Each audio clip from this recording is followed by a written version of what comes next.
Razgovaramo o sinoć postignutom trgovinskom sporazumu američkog predsjednika Donalda Trumpa i predsjednice Evropske komisije Ursule von der Leyen u Škotskoj. Sporazum predviđa tarife u iznosu od 15% za evropske proizvode koji se izvoze u Sjedinjene države, kao i obavezu Evropske unije da investira $600 milijardi u američku vojnu opremu i $750 milijardi u kupovinu energije od Amerike. Kako se to vidi iz ugla jedne od zemalja Evropske unije, iz Slovenije, razgovaramo sa slovenačkim političarem Zmagom Jelinčićem, predsjednikom Slovenske nacionalne stranke, a bit će reči o politici Evropske unije prema svojim članicama, kako se donose odluke u Briselu i da li i dalje postoji demokratsko odlučivanje konsenzusom svih članica. Gospodine Jelinčiću, dobar dan i hvala što se uključujete za naš program. Dobar dan. Da, evo i dalje je to vest. Sinoć je postignut taj sporazum između Trumpa i Evropske unije. Na prvi pogled nekako se čini kao kompromis. Ali ko je ovde zapravo prošao dobro? Pa, direktno rečeno, dobro je prošao Trump sa Amerikom. Jer ovo što je von der Leyenova kao dogovorila sa Trumpom, to nije ništa. Amerika će dati carine od 15% na europske proizvode, ali ono što će Amerika izvoziti u Europsku uniju, tu neće biti carina. Znači, Amerika je postigla veliku stvar. Pored toga su se von der Leyenova je trebala da kaže da će investira oko $700 milijardi u američke projekte u Americi i još da nabavi energenata za više od €600 milijardi. Šta to znači? Znači kad ne sme da uzme plin i naftu od Rusa, Evropska unija će kupovati to od Amerike. A to znači da će biti cena tih energenata po visini puta 3 od ruskih cena. Znači, umjesto da dobijemo jeftinu energiju, dobit ćemo jako skupe energente od Amerike. Amerika se je dobro odrezala. Trump je napravio veliki, odličan biznis, a ova von der Leyenova mora da govori kako je to dobar biznis, jer Evropska unija mora da pumpa von der Leyenovu kao što je ona dobra, izuzetno pametna i tako to. Ona je izuzetno velika glupača i mislim da je jedino gospodin Orban rekao ono pravo. Europa je dobila po glavi, dobit će po glavi još više, a ko će to da plati? Svi stanovnici Evropske unije. Von der Leyenova će strpati u džep još neke $100 milijuna i nikome ništa. A sve države Evropske unije, osim Mađarske, pa možda nešto Slovačke i tako to, sve će nekako klimnuti glavom i gutati, direktno rečeno, ova govna od von der Leyenove. Da li je, gospodine Jelinčiću, ovaj dogovor iznuđen od Brisela? I šta bi se dogodilo da je Brisel kazao ne i nastavio trgovinske nesuglasice sa Trumpom? Tada je zaprećeno sa 30% carina. Pa Trump radi po svom sistemu. On je to već rekao kako će on to da radi. Najprije je rekao 50%, pa onda 30% i sad je snizio na 15%. On je dobitnik i ovako i onako je dobitnik. Evropska unija je morala da pristane na te uslove, jer inače šta će biti? Dogovor sa Kinezima, kojeg je pokušavala von der Leyenova da napravi u Pekingu, pokazao se kao fijasko. Kineski predsjednik, jednostavno rečeno, direktno rečeno, izbacio je von der Leyenovu iz svog kruga, iz svog razgovora i jednostavno rekao: gospođo, idite tamo, uvlačili ste se Amerikancima u dupe stalno i sad kad nije ono sa one strane dobro, vi dolazite kod nas. I Kinezi su rekli: sa nama nećete raditi kako vi mislite. I zbog toga je von der Leyenova požurila da napravi bilo kakav dogovor sa Amerikom, makar na štetu Europske unije, jer to je na štetu Europske unije, ali ona mora preko svojih briselskih pijuna i preko svih onih medija treba da najavi da je napravila veliki posao, da je napravila izuzetno dobar dogovor. Nije to dobar dogovor. Dogovor na štetu svih državljana Europske unije, koliko će još Europska unija opstati. Jer kad pogledamo dogovor između Amerike i Velike Britanije, u stvari Engleske, to je mnogo bolji dogovor. To je dobar, pa to je i pomenuo mađarski premijer da se to može računati dobrim dogovorom, od carine su 10%, je li tako? E sad, znate šta se svi pitaju i šta je malo nejasno?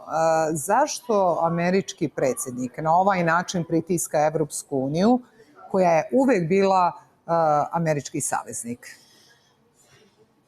Pa to o savezništvu je teško je reći, jer Amerika je dosta često davala Europskoj uniji određene materijale, a pogotovo i oružje koje je Europska unija slala u Ukrajinu. Pa onda kad se pogleda koliko love je nestalo na tom putu prema Ukrajini i kako, gdje je sve ovi tokovi ovih novaca, gdje je to išlo, Amerikanci su rekli, evo sad je toga dosta, od sada pa unaprijed Europska unija treba da plati oružje Americi, pa onda radite sa tim oružjem šta hoćete. Znači ovo dođe kao neka kazna, je li tako? Pa je kazna, a tu kaznu u Europi niko ne sme da kaže da, to je kazna, nego treba da se kaže izvinite, mi smo napravili divan dogovor, sve je najbolje, sve je u redu. Jer van der Leyenova mora da drži svoju kao figuru izuzetno dobre političarke i biznismenke, ali u stvari rekao sam već, gospođa je glupa, gospođa razmišlja samo o sopstvenom dobiti i o ovoj neonacističkoj provinijenciji koja je sad u Evropskoj uniji. Da, čuli ste verovatno, imali smo pre nego što smo vas uključili tu vest, šta je, pored Orbana, šta je izjavio i Medvedev, da je Trumpov sporazum sa Evropskom unijom antiruske prirode i naravno zabranjuje kupovinu gasa i nafte i Evropljani će biti prinuđeni da kupuju američku po duplo većim cenama. Da li vi mislite da je ovo takođe antiruske, ovaj sporazum da je antiruske prirode? Sigurno, obavezno je to, priroda ovog sporazuma je antiruska, ali ja mislim da će ipak Trump u nekim dogovoru sa Putinom napraviti još neki potez koji će Evropsku uniju udariti po glavi, a Ruskoj federaciji nekako će olakšati dicanje. Ja mislim da u prvom redu Trump ima punu glavu o Evropske unije koja radi za svoj dobit, a ne razmišlja o ničim drugome. Makar i Amerika radi u prvom redu za svoj dobit, ali iza Trumpa stoji što je ono obećanje da će završiti rat u Ukrajini. Završetak rata u Ukrajini jako je vezan na Evropsku uniju, na pomoć Amerike Ukrajini preko Evropske unije, koja neće biti više zamisliva tek tako, nego će trebati Evropska unija da da lovu. Ali jer privreda u Evropskoj uniji pada, makar je sve sad gurnuto u ovu industriju oružja i municije, to nije za dugo vreme. To za neko vreme potiče privredu, ali sa druge strane potiče i inflaciju. Doći će do toga da će poskupiti sve, osim što će zaraditi neki biznismeni koji rade u industriji oružja. Da, gospodine Jelinčiću, kada govorimo o manjim članicama Evropske unije poput Slovenije, Hrvatske ili Baltičkim državama, kako će one osjetiti ovaj sporazum? Pa vidite, Slovenija radi kao idiot, samo sluša Brisel i ništa drugo. ne razmišlja o sopstvenoj državi, o sopstvenoj državnosti i o budućem što će biti. Jer jednom će se ova ukrajinska kriza završiti i onda ćemo svi tražiti od Rusa i izvinjavati se za ono što nismo napravili u pravo vreme. Slovenija će dobiti po glavi, a pogotovo će dobiti po glavi ove baltske države koji se nekako naduvavaju kako će oni pobediti Rusiju, kako će oni napasti Rusiju i ne znam šta. To je sitna boranija i Balti, pa i Slovenija, pa i Hrvatska. Niko nikog ne pita, mi treba da slušamo, ali naša politička srednja, umjesto da razmišlja o sopstvenoj državi, oni gutaju one pilule koje nam daje Brisel. Pa da li velike sile unutar Evropske unije, poput Nemačke i Francuske, vode brigu o interesima manjih članica u ekonomskim pitanjima? Ili je Brisel uveo državno odlučivanje i u politici i u ekonomiji? Brisel odlučuje, u stvari Njemačka i Francuska u prvom redu, ponegde i Italija, odlučuju preko Brisela šta treba bilo ko u Evropskoj uniji da radi. Šta treba da slušaju male zemlje, koliko love treba da daju, koliko oružja treba da daju i to se dešava već od početka i sad je još i više jer ovaj sporazum da će trebati da damo 5% nacionalnog prihoda za NATO pakt, to je glupost. A tu glupost, to je rekao Trump, ali Evropska unija je to progutala i to sad gura. A zašto? Da strpa u sopstvene džepove što više novca i pokrade i sa druge strane i uništi male zemlje koje će doći u velike probleme zbog nestašice novca. Da, pa znači li to da manje zemlje zapravo snose veći teret carinskih politika, a nemaju ni mesto za pregovaračkim stolom? Pa to što ste sad kazali, to je apsolutno tačno. Mi nemamo prava ni da dignemo glas, pa i da bi digli glas, jer što bi se čulo, ali nemaju muda naši političari, pogotovo slovenački političari. Nemaju muda, nemaju hrabrosti da kažu nešto. Izvinite, mi nismo za to. I zbog toga ja kažem, Slovenija treba da izađe iz ovakve Evropske unije, da izađe iz NATO pakta. Kad pogledamo, Austrija nije u NATO paktu, nego je neutralna, pa da li su oni u lošoj situaciji nego Slovenija? Ne, Slovenija je u bitno lošoj situaciji. Pa kako Slovenija trenutno stoji u kontekstu američkih carina? Da li je direktno pogođena i tačno u kojim sektorima? Pa Slovenija je pogođena u svim sektorima jer naša privreda je vezana uglavnom na njemačku privredu. Znači dobit ćemo po glavi ako ne direktno preko Njemaca. A jedna je greška u Sloveniji. Naša državljanka Melania je supruga američkog predsjednika. I umjesto da naša diplomatija ide tamo i razgovara direktno što bi moglo, mi pljujemo protiv Melanije, govorimo gluposti i tako to. Da bilo koja druga mala zemlja ima ovakvu priliku, to bi iskoristila.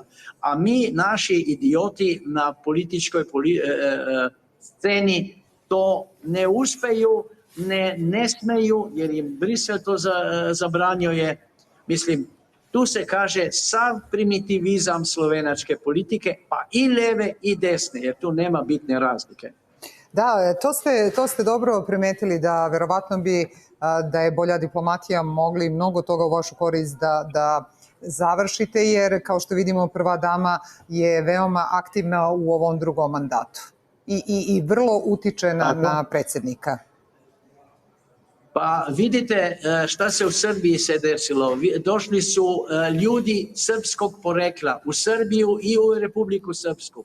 Odmah se stvar promenila. Otvorili su se neki tokovi koji do sada nisu bili otvoreni. To bi moglo da se desi i u primjeru Slovenije, ali naša politika je toliko glupa, a i mediji slovenački. Umjesto da govore nešto pozitivno o Melaniji, naši kao, ja ne znam, Novinari su kivni jer je ona uspjela, a oni nisu uspjeli, a pogotovo to novinarke i loše se radi. A i naša šefica diplomatije, ova gospođa Fajon, ona je pokazala svoju glupost već u odnosu prema Srbiji, a sad to isto gluposti radi u vezi Brisela i Amerike. Da.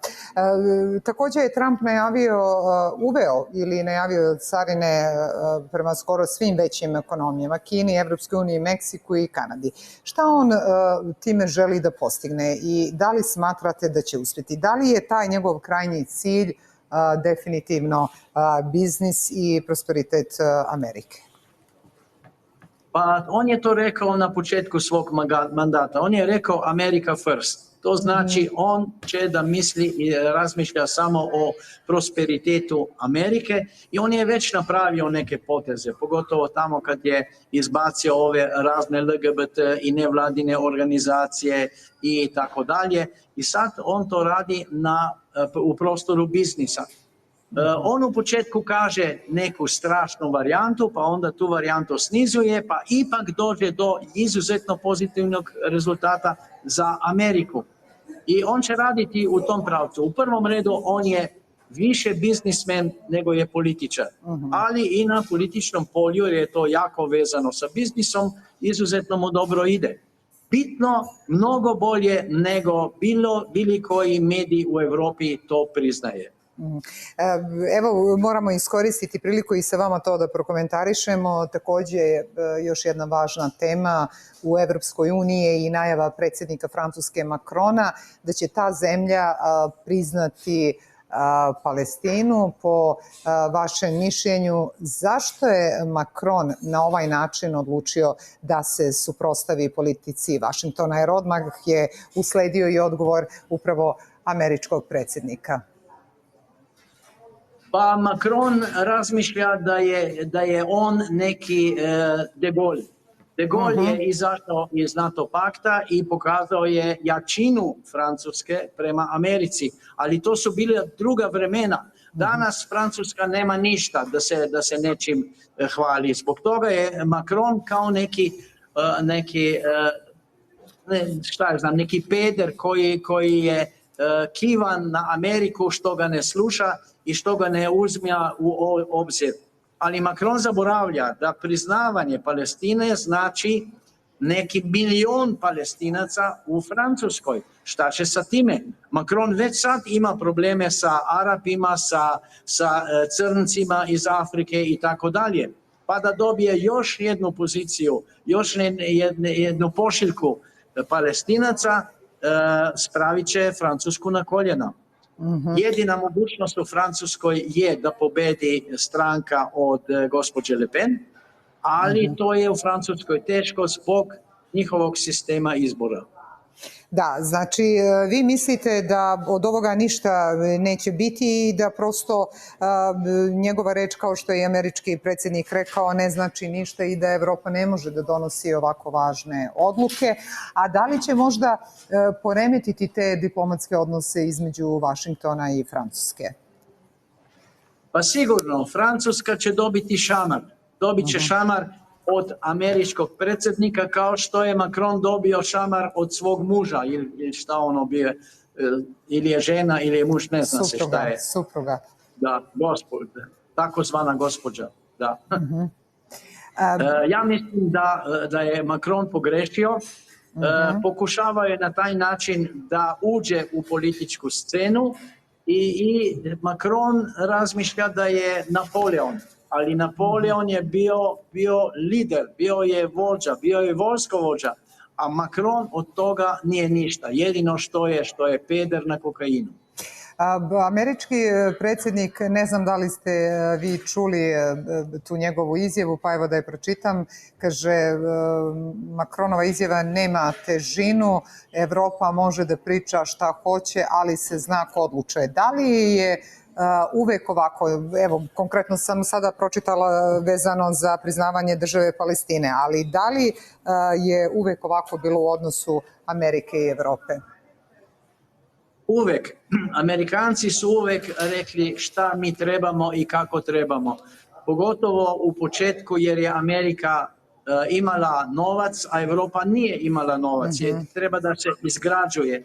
Danas je Europa u stvari izgradila sopstvenu poziciju, ali zbog dekadencije koja je ušla u sve pore evropskog žitja, to je sad loše. Nema ni više nekog oslonca, nekog novca, jer evri se štampaju izuzetno brzo u Njemačkoj i euro gubi na jačinu, pogotovo sad zbog ovih država BRICS-a, gdje sve se razvija. Tu u Europi se ništa ne razvija. Europa nema energenata, nema nekih ruda, nema ničega. Europa je zavisi od, bila je zavisna od Rusije, sad su probali da budu nekako se sklope sa Kinom i dobili su po njuški, sad pokušavaju sa Amerikom da naprave, ali Amerika će za energente tražiti novac, a novac ne znamo dakle, jer industrija pada, propada, sve je više migranata u Europi i tu migranti, oni nisu došli da rade, oni su došli da zarade i da prave nekakvu poziciju za mogući preuzimanje vlasti u evropskim zemljama. Jasno. Gospodine Jelinčiću, hvala vam puno što ste se uključili za naš program i komentarisali ovu aktuelnu temu. Hvala još jednom. Hvala vama.